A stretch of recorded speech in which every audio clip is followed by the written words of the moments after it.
Le silence avait un poids. Thomas Leroy le sentait chaque matin, en regardant son fils de 4 ans, Léo, dont les yeux bleus, autrefois pétillants, étaient devenus des fenêtres closes. 6 mois. 6 mois depuis que le monde s'était arrêté sur une route mouillée. 6 mois depuis que la voix de Léo s'était éteinte comme une bougie soufflée par un vent trop violent. Les thérapeutes parlaient de traumatisme, de processus de deuil, de patience. Mais Thomas ne voulait pas de mots savants. Il voulait entendre la voix de son fils. Une seule fois. Même un murmure ferait l'affaire. Ce samedi matin de novembre, sous un ciel gris comme du métal, Thomas décida d'emmener Léo au zoo. Pas par espoir, mais par désespoir. Il fallait sortir de cette maison où chaque objet murmurait le nom de celle qui n'était plus là. L'air sentait les feuilles humides et le pop-corn sucré. Des familles riaient autour des enclos. Thomas tenait la petite main de Léo, qui traînait les pieds, sans regarder nulle part en particulier. Son pull rouge pendait sur ses épaules frêles, trop grand. Comme si le monde entier était devenu trop grand pour lui. « Regarde mon grand, les lions. » Rien. Pas un battement de cils. Thomas serra les dents pour ne pas pleurer. Une mère passait avec une poussette, chantonnant à son bébé. Il détourna le regard, la douleur se frayant un chemin dans sa poitrine, comme une lame. Ils arrivèrent devant un enclos entouré d'une haute paroi de verre. À l'intérieur, sous une lumière pâle qui tombait d'une lucarne, une femelle orang-outan était assise, recroquevillée, les bras repliés autour d'elle-même. Sa fourrure avait la couleur de la terre brûlée.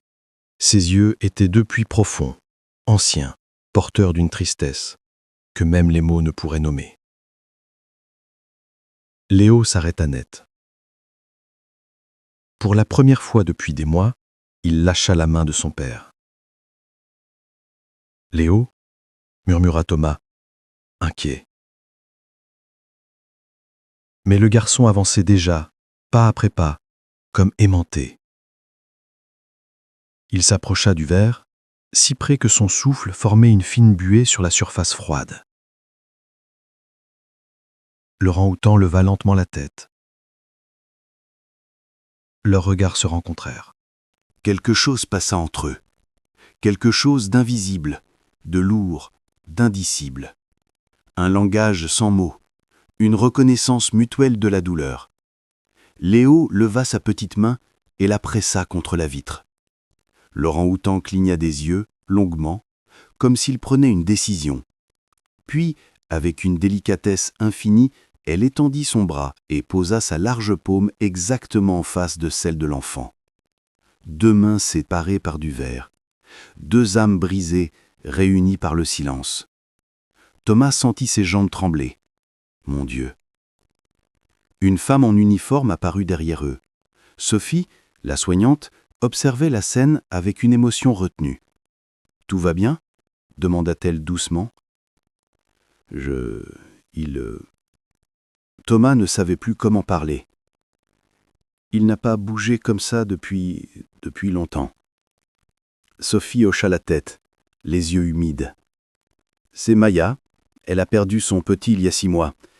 Depuis, elle ne s'approche presque plus jamais de la vitre. 6 mois. Le même temps que Léo. Thomas ferma les yeux, luttant contre le sanglot qui montait. Devant eux, Léo traça un cercle dans la buée avec son doigt, puis un autre cercle à l'intérieur du premier. Maya observa, inclina la tête et copia exactement le même geste sur son côté du verre. « Vous les entraînez à faire ça ?» chuchota Thomas, la voix brisée. « Non, » répondit Sophie.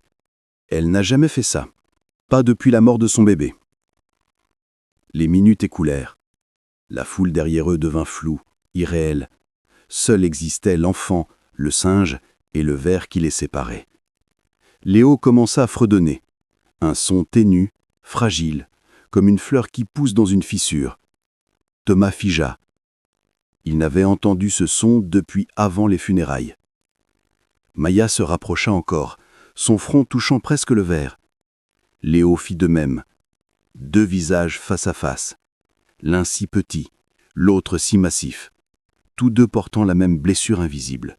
La main de Léo glissa vers le bas, laissant une traînée humide sur la vitre. Maya suivit, mimant chaque geste avec une précision troublante. Puis Léo tapa 2 fois sur le verre. Maya fit exactement la même chose. Thomas sentit les larmes lui monter aux yeux. C'est impossible. Parfois, murmura Sophie.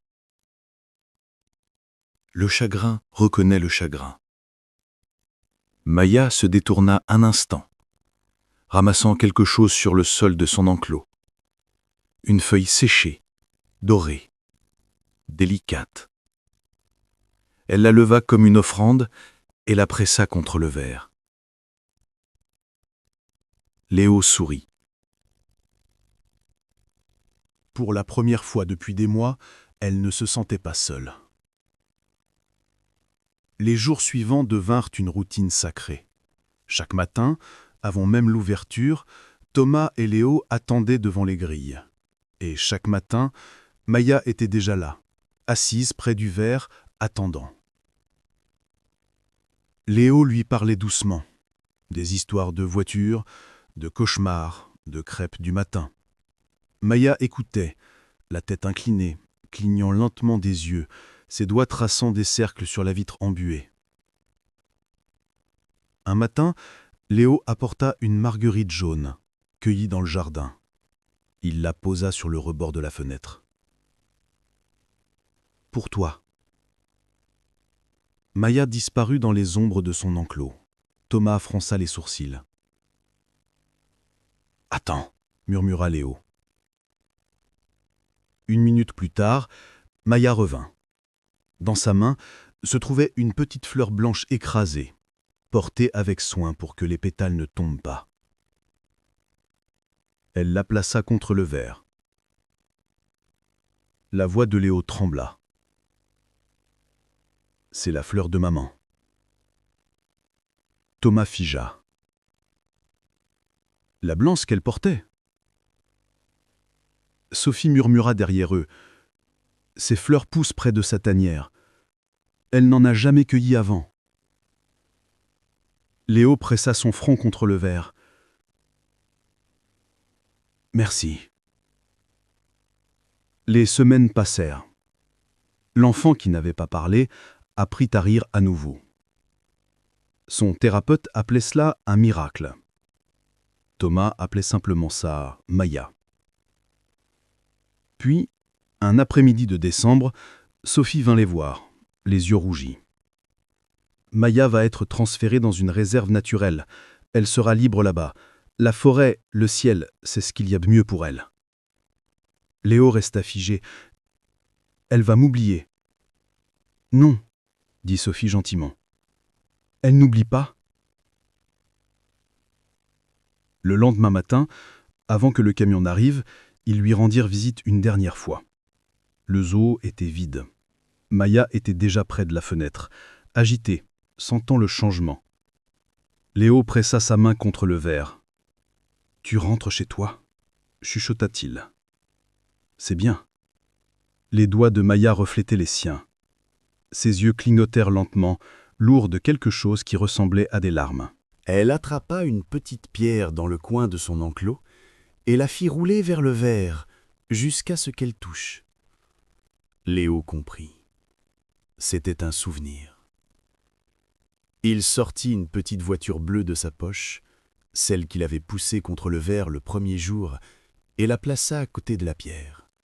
« Pour toi. » Thomas posa aussi sa paume sur le verre à côté de celle de son fils. « Merci, » murmura-t-il, « d'avoir ramené mon fils à la vie. » La main de Maya s'étendit largement sur les leurs. Pendant un instant, le monde se figea. Puis la soigneuse appela. La porte du camion s'ouvrit. Léo murmura « Au revoir, maman Maya. » L'orang-outan se pencha tout près, son souffle embuant le verre. Puis elle toucha ses lèvres avec 2 doigts et les pressa doucement à l'endroit où sa main avait été. Ce fut la dernière chose qu'ils virent avant qu'elle ne se retourne et disparaisse dans le couloir intérieur de la cage. Dehors, la pluie tombait doucement. Thomas souleva son fils, le tenant serré. Elle est libre maintenant. Léo hocha la tête, le visage contre le cou de son père. Elle est heureuse.